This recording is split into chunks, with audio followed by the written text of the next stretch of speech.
Hi guys, welcome to Master Clip.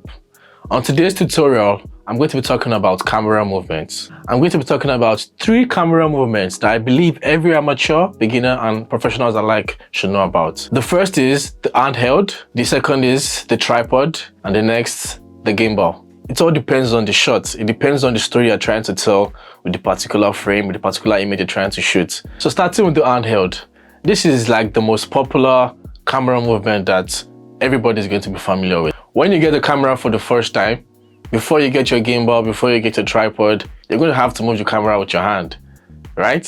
For the handheld, once you can understand how to move, a lot of times about calculating your steps before you start taking the shots. You're like, okay, I want to go from here to here. If you take 10 steps, it's going to be shaky. If you take 5 steps, it might be a bit smoother because you're moving slowly and stuff like that. So this is about getting used to it. And the second one is the tripod shot. So this is popular as well. For instance, like this particular tutorial is being shot on the tripod because I want it to be fixed. I want it to be focused on me, and I want to explain what I'm talking about without any interruptions or distractions. There are some scenes in the movie where the director is like, no movement. I just want the actor to perform in this scene, and I don't want any movement. So it's just a still image and nothing is moving. So this is also a very popular type of camera movement. And finally, we have the gimbal. So the gimbal has become very popular recently.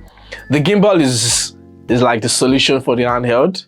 It's kind of like, okay, this is the equipment we're going to create that's going to make people create smoother and like very clean moving images. So when it comes to the gimbal allows you to take very smooth transition moving images. So like instead of like the handheld where the image is jerky, the gimbal makes the camera very stable and you can make different kind of movements, zooming, panning. So a lot of like wedding b-roll shots, that's just like gimbals.